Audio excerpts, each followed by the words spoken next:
दिखा रहे हैं कि किस तरह से 114 के साथ एक बार फिर से मैजिक नंबर को पार करती हुई दरअसल यहां पर कांग्रेस नजर आ रही है। लेकिन फिर भाई क्योंकि ये जो रुझान है अभी क्लियर कट नहीं आया, तो ये लगातार ऊपर नीचे हो रहा है। लेकिन हाँ, गैप जो है वो एक बढ़ चुका है। यहां पर बीजेपी की अगर यहां पर बात करें तो काफी पीछे यहां पर फिलहाल तो नजर आ रही है जेडीएस। लेकिन बार बार जो हम कह रहे हैं कि जेडीएस लगातार जो है वो चौंका रही है, क्योंकि ऐश्वर्या जिस तरह से आपने कहा था कि खुद वो भी ये एक्सपेक्ट नहीं कर रही थी जिस तरह की स्थिति थी। और चूंकि कुमार स्वामी खुद हार रहे हैं, उनके बेटे जहां देखें कि सीट से पीछे चल रहे हैं, और साथ ही साथ अन्य का आंकड़ा अगर हम देखें तो 4 के साथ यहां पर नजर आता है। तो ये लगातार स्थिति इस वक्त जो बनी हुई है कर्नाटक विधानसभा में, किस तरह की स्थिति निकल कर आ रही है श्वेता, ये रुझान अभी बता रहे हैं। बिल्कुल, और हमारे साथ अनंत विजय जी भी अगर है। अनंत विजय जी, क्या आप लोगों को जब आप एक तरीके से कर्नाटक को देख रहे थे, समझ रहे थे, आप लोगों को लग रहा था कि इतने ये एक मार्जिन रह जाएगा?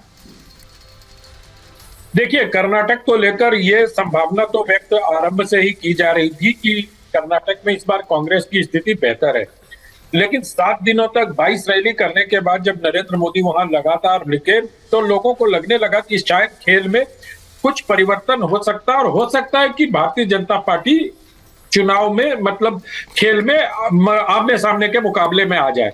लेकिन जो अभी जो रुझान हमारे सामने आ रहे हैं उसमें ये लग रहा है कि वहां पर जो रिवाज और रिवायत का अंतर चल रहा था, तो रिवाज ही कायम रहने वाला है, ऐसा प्रतीत हो रहा है। और बात शुरू से सारे विशेषज्ञ और सारे राजनीतिक विश्लेषक इस बात को लेकर लगभग आश्वस्त थे कि इस बार कर्नाटक में सरकार बनेगी। बस बहस इस बात को लेकर थी कि क्या किसी के सहयोग से सरकार बनेगी या कर्नाटक में स्वतंत्र रूप से कांग्रेस अपनी सरकार बनाने में कामयाब होगी। और वहीं पे सिद्धारमैया के सुपुत्र अनंत विजय जी, सिद्धारमैया के सुपुत्र यतेंद्र सिद्धारमैया बोल रहे हैं, मैं तो अपने पिताजी को मुख्यमंत्री देखना चाहता हूं।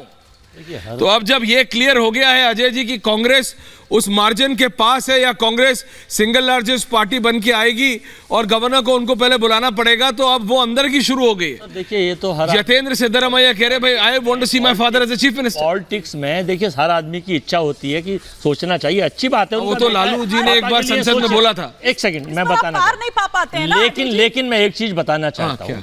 अभी डीके शिव कुमार साहब का आपने पूरे 5 साल देखा, सिद्धारमैया साहब हमारे सीएम भी रह चुके हैं। वहाँ के लोग, वहाँ का वोटर, वहाँ के कांग्रेस के विधायक और हमारा हाईकमान, हमारी नेता, लोकप्रिय नेता प्रियंका गांधी की मजबूती से 2 महीने 3 महीने पहले से वहाँ हिमाचल के बाद यहाँ लगी। उन्हें पता था कि यहाँ ये देवतुल्य वोटर है, दक्षिण का द्वार है और यहाँ से 24 का रास्ता पूरा खुलेगा। तो ये तय हो चुका है और बजरंगबली का गदा उनका जी का क्रेडिट है। शिव कुमार साहब, खड़गे साहब, एक बार भी नाम नहीं लिया आप दोनों ने। बड़ा ताज्जुब किया, ना शिव कुमार साहब का नाम, ना खड़गे जी का नाम, ना सिद्धारमैया का नाम, राहुल गांधी, सोनिया गांधी इवन। तो आपको ये बहुत समय बाद ऐसी तस्वीर आ रही है कि कांग्रेस हेडक्वार्टर्स और राहुल गांधी ने एक अजय जी आज आप एआईसीसी से जाएंगे। एक कार्यकर्ता बब्बर शेर है। अरे आज आप एआईसीसी हो गया, आप सुनिए। अरे आज आप एआईसीसी जाएंगे?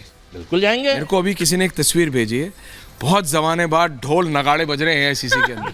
सूखा खत्म, जो सूखा लिटरली सूखा था, ढोल नगाड़े हिमाचल के बाद भी नहीं हुआ था। नहीं, हिमाचल पे भी था। ढोल नगाड़े तो हम तय करके बजा रहे हैं। ये जनता की आवाज है, ये कर्नाटक की आवाज है, ये राष्ट्र। अनंत Vijay ji, what went wrong?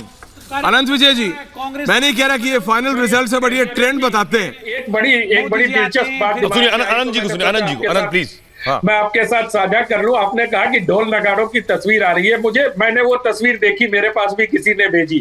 उसमें कार्यकर्ता नहीं है कोई, वो ढोल वाले ही है सिर्फ। अभी कांग्रेस ऑफिस के सामने कार्यकर्ताओं का उत्साह देखना बाकी है। अभी किसी ने ढोल वालों को बुला लिया था और उनको रुझान देके बजाने भेज दिया। तो किसी पार्टी के लिए खुशी का अवसर तब होता है जब उसके ढोल वालों से इनके पास ढोल वालों के फोन आए, एक करके जो फिगर्स आ रही है वो मैं बता दूं। ढोल वालों के फोन आए हैं। एक बार फिगर्स बता लेने दीजिए, एक बार फिगर्स बता लेने दीजिए। 186 224 में से 186 सीटों पर इलेक्शन कमीशन ने अपना रुझान दे दिया। अरे रुकिए दुष्यंत नागर जी, गुब्बारे उड़ रहे हैं। नागर जी, यहाँ पे कोई डिबेट थोड़ी ना चल रही है। अरे रुकिए, गुब्बारे उड़ रहे हैं, खुशी के साथ। नगर जी पैराशूट में अभी आप, नगर जी अभी आप पैराशूट में देखिए, 186 सीटें, ये सीधे लैंडिंग कर 186 सीटें, 224 में से 186 सीटों पर इलेक्शन कमीशन ने जो अभी रुझान दिए हैं उसमें 64 दिए हैं बीजेपी को, 95 दिए हैं कांग्रेस को, 22 जेडीएस के पास है, और वोट शेयर अगर देखिए तो ये वोट शेयर थोड़ा कम हो गया है यहाँ पर कांग्रेस का, 43.7 हो गया है, बीजेपी का भी कम हो गया है, वो 0.3 वहाँ, और बीजेपी का भी कम हो गया है, और वहाँ जेडीएस का बढ़ गया है। तो जेडीएस अपना कांस्टेंट चल रहा है साहब।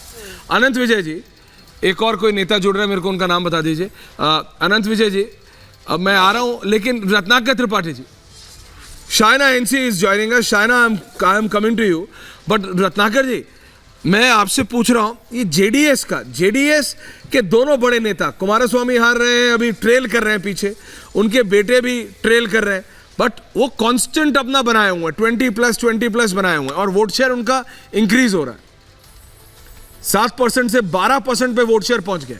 नहीं, ममता बनर्जी हार गई थी, लेकिन बाकी लोग जीते थे।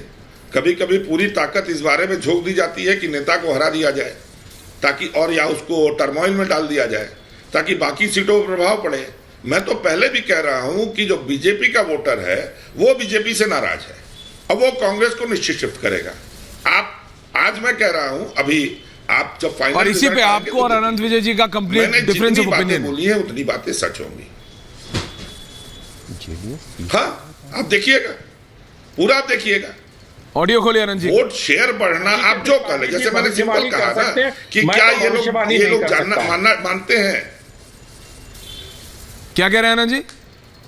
मैं ये कह रहा हूं कि अभी थोड़ा ठहर कर हमें इस पर चर्चा करनी पड़ेगी कि